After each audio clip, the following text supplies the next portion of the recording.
મિત્રો, કેટલાય વ્યક્તિઓ આપણે જીવનમાં જોયા છે જે ખૂબ મહેનત કરે છે, પ્રામાણિક પણ છે, આવડત પણ છે, બધું જોવા છતાં બે પાંદડે થતા નથી, ઊંચા આવતા નથી, પ્રગતિ થતી નથી, ક્યાંય પાટે ચડતું નથી.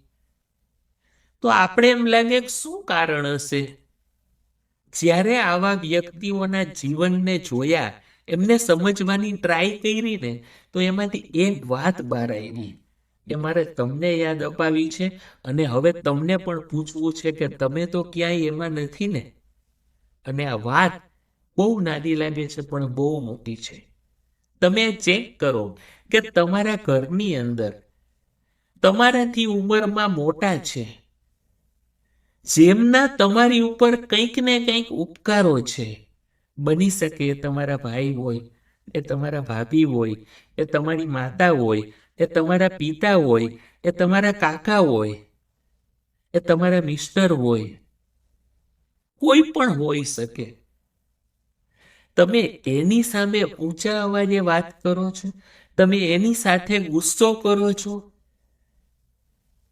તો તમારે આખી દુનિયામાં જ્યાં રખડવું હોય ત્યાં રખડી લેજો. તમારો ઊંચો આવવાનો કોઈ ચાન્સ નથી. તમારો ઊંચો આવવાનો કોઈ ચાન્સ નથી. એનો મતલબ એ થાય કે તમારા ઉપર જેમના ઉપકાર છે એની કૃતજ્ઞતા જો ભૂલી ગયા ને, તો ગમે એટલી મહેનત કરશું, પાટે ચડશે નહીં. તમે તો એવું નથી કરતા ને? મને વિશ્વાસ છે કે તમે એવું નહીં જ કરતા હોય, પણ તમને એમ લાગે કે કોઈ કરે છે ને, તો પ્લીઝ એમને મારી વાત જરૂર પહોંચાડજો. Thank you very much.